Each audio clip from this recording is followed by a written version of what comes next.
Welcome once again for this series of lectures on discrete Fourier transform. In the previous lecture, we had seen the need of DFT. The need of DFT is that DTFT is continuous in nature. So in order to make it discrete, we have to sample DTFT in the frequency domain and we get DFT, that is discrete Fourier transform. Now this is the frequency domain representation of discrete time aperiodic signal and it is discrete in nature. So we can store it on a computer, process it on a computer. So digitally it can be processed. That's why this is the importance of DFT. Hence DFT is a very important transform. So we had seen the formula for DFT and we have seen the formula for IDFT. Now noting these two formulas, now in this lecture we will see how to compute the DFT of a sequence.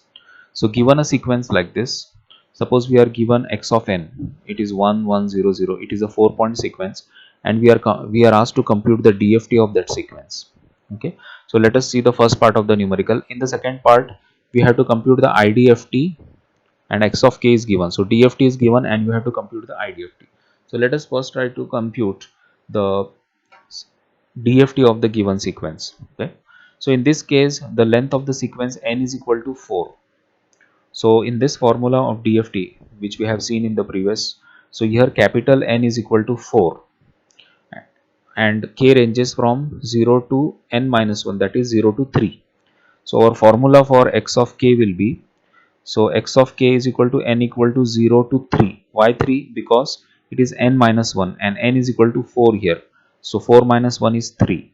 Okay, and our k will range from 0 to 3 because n is equal to 4. So we will be computing the value of x of k for k equal to 0, k equal to 1, then k equal to 2 and k equal to 3 because k ranges from 0 to n minus 1. The range of k is from 0 to n minus 1. So it is from 0 to 3 and this n also ranges from 0 to n minus 1. So it is n equal to 0 to 3. Now go on substituting these values in this formula and take a note of the given sequence. So first we will get x of 0 is equal to n ranges from 0 to 3. So we are given x of 0 as 1 1 0 0. So 1 plus 1 plus 0 plus 0. Okay, because e raised to 0 is 1, k is equal to 0. So if we substitute here 0 in this equation of e raised to, so e raised to 0, so here we are getting 1, so it will be just a summation of all these 4 samples. Now when we put k equal to 1 in this formula, if we put k equal to 1, what we will get, n equal to 0 to 3 x of n e raised to minus j 2 pi, here k is equal to 1, so instead of k we will put it as 1 and n upon capital N. So what is capital N here? It is 4. Okay, so it is 4. So 2 divided by 4. So 2 2s are 4. So here we are getting the formula where we are getting the conversion, n equal to 0 to 3 x of n e raised to minus j pi n upon 2. From where this 2 has gone? 2 has gone because it was 2 divided by 4. So this 2 divided by 4, so only 2 remains in the denominator. So this is the modified version of this equation. Now how to compute this? Okay, so this can be computed by, now once you get this you can expand this equation. So after expansion it becomes this. So go on putting the value of n. So when n is equal to 0, this will become e raised to 0, so it is 1. So we will get only x of 0 plus summation sign is there, that's why you write plus. So now put n equal to 1 in this equation, so we'll get x of 1 into e raised to minus j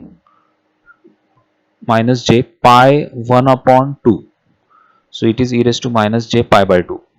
Next put n equal to 2, so it will be x of 2 into e raised to minus j 2 upon 2. So 2 and 2 will get cancelled, we will get e raised to minus j pi.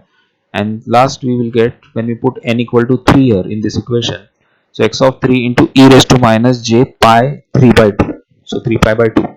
So once we get this expansion, now how to compute this? So this can be computed by using Euler's formula, or we call it as Euler's identity. Euler's identity. So Euler's identity states that e raised to minus j theta is equal to cos theta minus j sin theta. So this we can write it as e raised cos theta minus j sin theta. So first we are writing it as it is. So x of 1 into, so e raised to minus j pi by 2 is cos pi by 2 minus j sin pi by 2. Similarly, e raised to minus j pi is cos theta minus j sin theta. And similarly, we are writing this equation for e raised to minus j 3 pi by 2 cos 3 pi by 2 minus j sin pi by 2. Now you can put these values. So cos pi by 2 value is 1, so 0, sin pi by 2 value is 1. So if you go on substituting all these values into this formula, into this expansion, then you will get the final answer as x of k is equal to 1 minus j. So similarly, now we can proceed further. So this is the method how we compute the value of x of k. So this is the same process that we repeat for every value. Now instead of k equal to 1, we have to put k equal to 2. So when we put k equal to 2 in this formula, the original formula of DTFT, this is the original formula of DFT. So put the value of k equal to 2. Again our n ranges from 0 to 3. Put all these values and you will get the expansion. And now you put the different values. For k is equal to 2 now. So this you will get all these values. Similarly, for k equal to 3, you can get this value. For k equal to 3, we can get this value.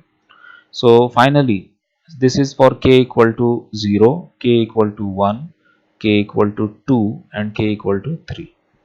So in this way we have to compute this formula for every value of k. So first value of k equal to 0, we got the answer as 2. For then k equal to 1, we got the answer as 1 minus j. For k equal to 2, in this case, okay, we get the value as answer as 0. And when we put k equal to 3, we get the answer as 1 plus j.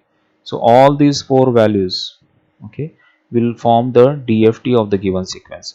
So in time domain, the sequence is 1 1 0 0 x of n, and its DFT is 2 1 minus j 0 and 1 plus j. So this is how we compute the DFT of a sequence. Similarly, we can compute the IDFT. So the formula for IDFT is different. We have to have x of n on the left hand side and 1 upon n. So this whole equation will be divided by 1 upon capital N. So what is this capital N? Capital N is the number of samples, and this k ranges from 0 to n minus 1 x of k. So DFT is given x of k, and instead of e raised to minus j 2 pi n k upon n in the previous, here we are having e raised to plus j 2 pi n k. So this sign is important here. It is plus, here it is plus, and there it was minus. So remember this change in the sign. Now using this formula again, so now put n equal to 0. Now n, the value of n ranges from 0 to n minus 1. So the range of n will be from 0 to 3, because here there are 4 samples, 0 1 2 3 4 samples. So put n equal to 0 in this formula. So after putting n equal to 0 in this formula, we get e raised to 0, which is 1. So it is simply addition of all these values. So the first value we will get, x of 0 is 1 plus 0 plus 1 plus 0. So after substituting all these values here in this, we get the answer as 2 by 4, which is equal to 1 by 2.